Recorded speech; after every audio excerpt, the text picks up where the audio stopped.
여러분 안녕하세요. 제복이 존중받는 사회를 위해서 노력하는 유튜버 멋진 창창입니다. 드디어 대한민국 공군의 패트리어트 팩3 MSE 미슬 세그먼트 인핸스먼트 탄이 도입이 됐습니다. 원래 도입을 하고자 했던 계획보다 10개월이나 앞당겨 가지고 이 패트리어트 팩3 미사일을 도입하게 됐는데요. 아마도 2014년이나 2015년쯤이었을 겁니다. 현재 한국에 전개되어 있는 그 주한 미군의 패트리어트도 팩3로 바뀌었고요.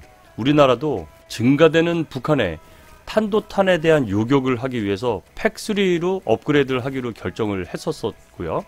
그래서 6개 포대를 업그레이드를 했었습니다. 그런데 이제 이게 드디어 올해 12월 마감이 된 거죠.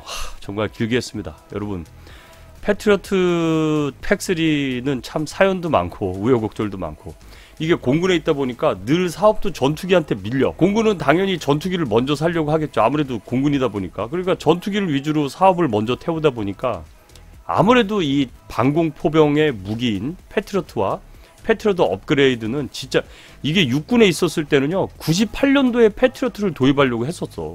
육군에 있을 때는 이미 벌써 도입이 끝나려고 했었던 거였는데 공군에 오니까 2012년도인가에 도입이 됐었죠. 이 패트리어트 팩3는요 PAC가 뭐의 약자냐면 패트리어트 어드밴스드 케이퍼빌리티입니다. 그러니까 처음에 이 패트리어트는 대항공기를 요격하는 게 주 임무였었어요. 그런데 전장의 환경이 점점 달라지고 상황이 무서워지고, 특히 스커드 ER, 그 다음에 노동과 같이 북한 애들이 지금 탄도탄의 위협을 점점 증가시키고 있죠. 그 다음에 중동에서 여러분 이란이라든지 그리고 러시아 지금 엄청난 탄도무기들을 만들어내고 있습니다. IRBM 같은 중거리 혹은 단거리 탄도미사일을 만들어내고 있어요. 이러다 보니까 대탄도탄에 대한 요격 능력이 향상된 무기가 필요한 거죠. 그래서 이 패트리어트 팩3까지 자꾸 장비가 개량을 하게 되는 겁니다. 자, 패트리어트 팩3 미사일의 실험 영상인데요. 일단 이 팩3는 과거에 비해서 뭐가 달라졌느냐 많은 사람들이 궁금해 하는데, 이 포트 윈게이트는 타겟 미사일을 발사하는 곳입니다. 얘가 그러니까 표적이 되는 거예요. 얘는 탄도탄인데 표적이 되는 거죠. 그래서 이런 표적을 추적하는 각종 센서들, 레이더 준비를 해서 지금 미사일을 추적하는 거예요. 자, 이제 발사 당일날 표적 미사일이 발사가 된 거죠. 포트 윈드게이트에서 발사가 된 거예요. 이렇게 표적 미사일이 발사가 되고 나면 패트리어트가 이제 요격을 하겠죠. 미국은 참 땅도 넓어서 좋아요, 여러분. 저런 것들이 그냥 날아갑니다. 이제 패트리어트가 발사됐습니다.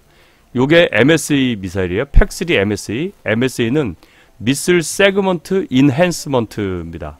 그러니까 미사일 부분만 더 기술을 발전시킨 게 되겠어요. 저도 이번에 처음 알았는데, 얘가 핫 런치가 되고 난 다음에 저 측면에서 축출력에서 바로 저렇게 또 불꽃이 나면서, 저기 보세요. 저렇게 축출력이 나면서 이렇게 자세를 잡아주는 거를 이번에 처음 알았는데, 이렇게 팩3 미사일이 도입이 되면서 대탄도탄 요격 능력이 향상된 거죠. 이제 곧 요격을 할 겁니다. 보십시오. 히트했죠? 딱 맞춰준 겁니다. 저렇게 이제 요격을 했다는 걸 보여주는 건데, 자, 기존의 팩2 미사일은요, 이거는 폭풍 파편형입니다. 탄도탄이 날아오면 빵 하고 고폭탄이 터지면서 파편을 날리는 거예요. 그래서 그 파편을 날려가지고 날아오는 적의 탄도탄을 요격을 하게 되는 건데요. 그러다 보니까 빵 폭풍형에 의해서 파편으로 날려가지고 타격을 주긴 주는데, 이 탄도탄이 재진입을 해서 낙하하는 속도가 마하 6에서 빠를 경우는 뭐 10까지도 올라가거든요. 그러다 보니까 폭풍 파편형으로 맞췄을 때는 이놈이 맞았는데도 이놈이 계속해서 그 관성력에 의해 가지고 표적 지역으로 이동을 할 수가 있는 거예요. 그러다 보니까 이거를 직접 히트킬, 직격으로 빡 시켜가지고 키네틱 에너지, 운동 에너지로 얘를 아예 작살내버려야겠다, 이렇게 개발이 된 거죠. 그래서 그게 팩스 MSE 탄입니다. 미슬 세그먼트 인핸스먼트 탄이에요. 그래서 아까 영상에서 보셨죠? 빡 하고 쳐내는 거죠. 이게 폭풍 파편형으로 맞췄을 때니까, 여러분 이게 그러니까 명중률하고 요격률에 대한 거를 좀 개념을 좀 아셔야 됩니다. 이게 어려울 때, 비전문가분들은 어려우실 텐데, 명중률이라는 건 일단 맞춘 것까지는 맞아요. 명중률 맞췄잖아. 근데 요격률, 그래서 얘를 아예 무력화 시켰느냐, 이건 다른 문제가 되는 거예요. 그러니까 여러분 총도 마찬가지죠. 명중률, 총을 맞았는데 그냥 여기 뭐 어깨 팔뚝 여기를 맞았어. 그러면 얘는 안 죽잖아요. 그러면 그건 명중률은 명중률이지만 요격, 치사율, 사망률 이런 건 좀 다른 개념이죠. 그러니까 약간 이게 미사일 분야에서 좀 그런 기준이 있어요. 그러니까 명중률과 요격률의 차이는 여러분들 약간 요건 좀 염두에 두셔야 됩니다.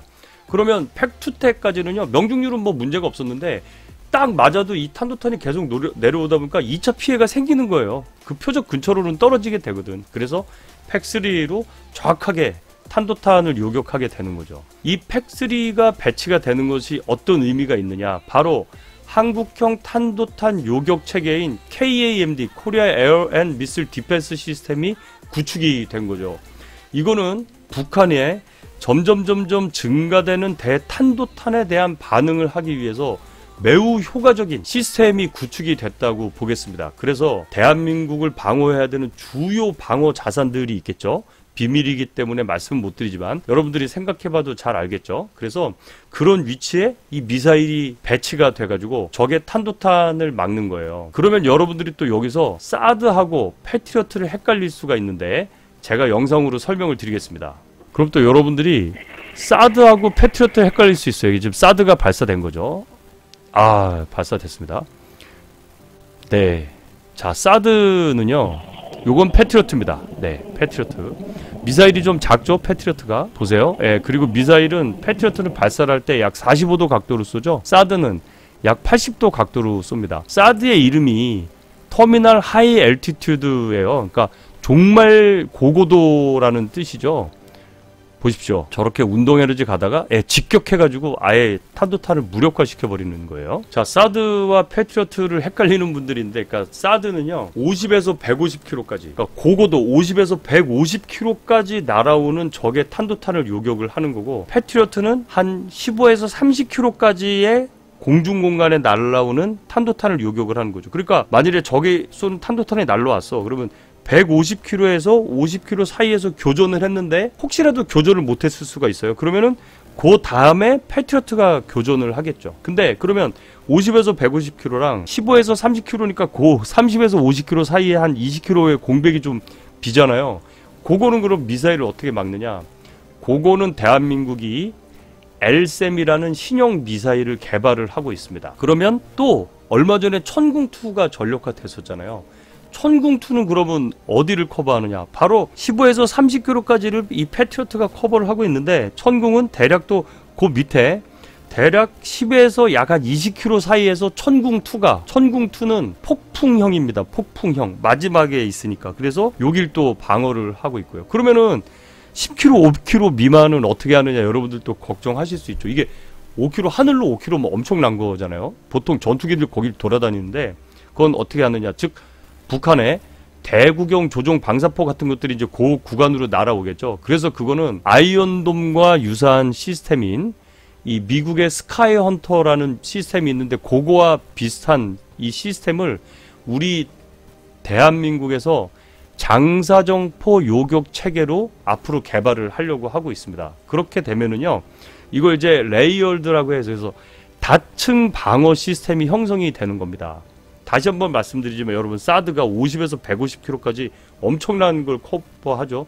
그 사드 이름이 THAAD가 터미널 하이 엘티튜드 에어리어 디펜스입니다. 그래서 터미널, 종말, 하이 엘티튜드, 고고도, 에어리어 디펜스, 고고도 종말 지역 방공을 하는 게 사드 미사일이에요. 그러니까 사드 미사일이 커버를 해주는 게 엄청나죠. 50에서 150km까지를 커버하니까.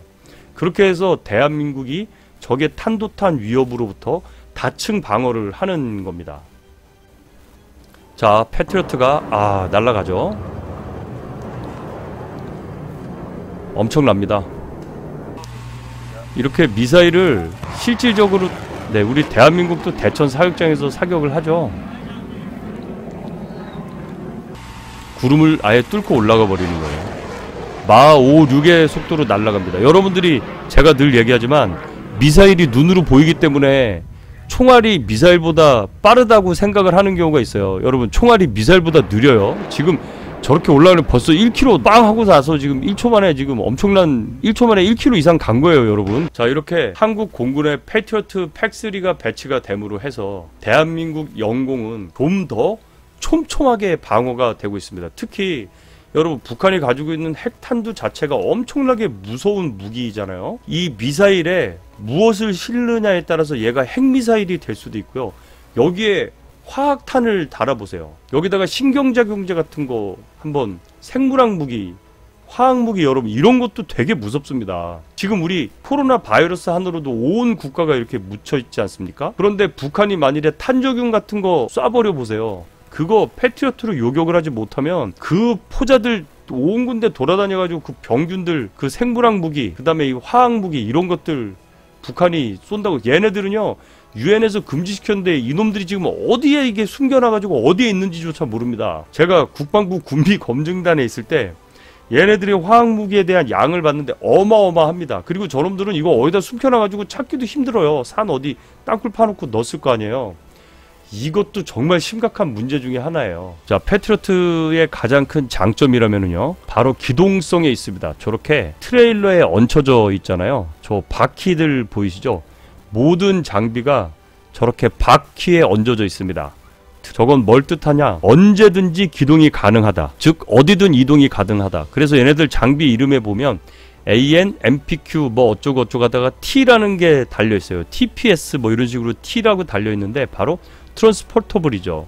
이동 가능하다는 겁니다. 엔진은 여기 가운데 게 추력 편향 노즐이에요. 그래서 미사일의 위치를 바꿔줄 수 있습니다. 이놈이 터지면서 좌우로 미사일을 제어를 하게 됩니다. 이렇게 해서 추력을 줌으로 해가지고 미사일의 기동성을 굉장히 높여주는 거예요. 이게 AN/MPQ-53 레이더입니다. 지금 팩3로 가면서는요, AN/MPQ-65 레이더로 더 발전된 레이더예요. 기존의 탐지거리의 2배를 탐지하게 됩니다. 당연히 원거리에서 탐지를 해야 더 교전 준비를 잘하겠죠. 요건 크루즈 미사일이고요. 저 공중에 있는 탄도미사일과 저렇게 호라이즌, 언더 호라이즌, 저 수평선으로 해서 넘어오는 크루즈 미사일을 둘 다 교전을 할 수가 있고요. 요 ICC로 정보가 가면은 ICC는 받은 정보를 가지고 ECS, 즉 교전 통제소로 보내게 됩니다. 그러면 여기 작전 장교가 2명의 오퍼레이터를 두고 지시를 내리게 돼 있어요. 작전 장교가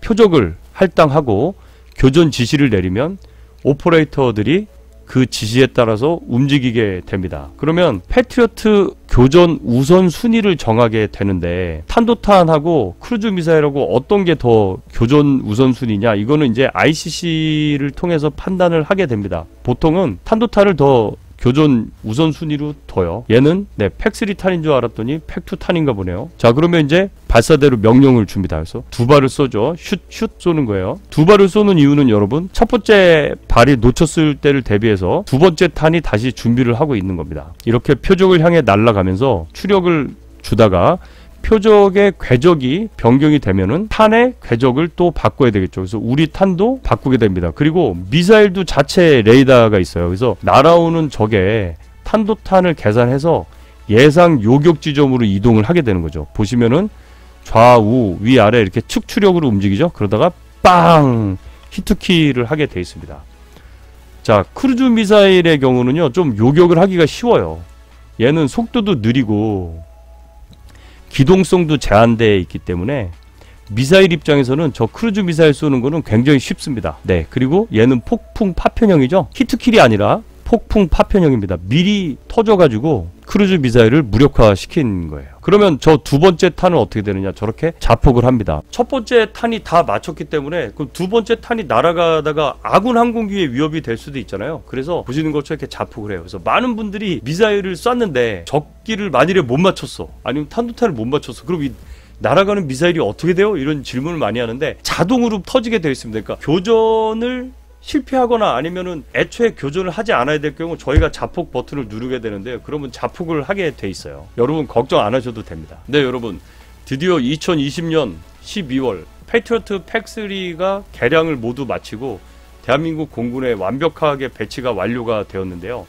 이로 인해서 대한민국은 다층 방어 능력, 대탄도탄 다층 방어 능력이 한층 더 강화가 되었을 뿐만 아니라 앞으로 LSM이 개발이 되고 또 장사정포 요격 체계까지 갖추어지게 되면은 대한민국의 영공은요 거의 뭐 1, 2km의 장사정포 요격 체계부터 천궁, 패트리어트, LSM, 사드에 이르기까지 150km까지 거의 모든 계층의 탄도탄을 다 막아낼 수 있는 대탄도탄 방어 능력이 생기게 됩니다. 오늘은 패트리어트 팩3가 한반도에 배치되는 것에 대한 의의에 대해서 살펴보았습니다. 제복이 존중받는 사회를 위해서 노력하는 유튜버 멋진 창청이었습니다.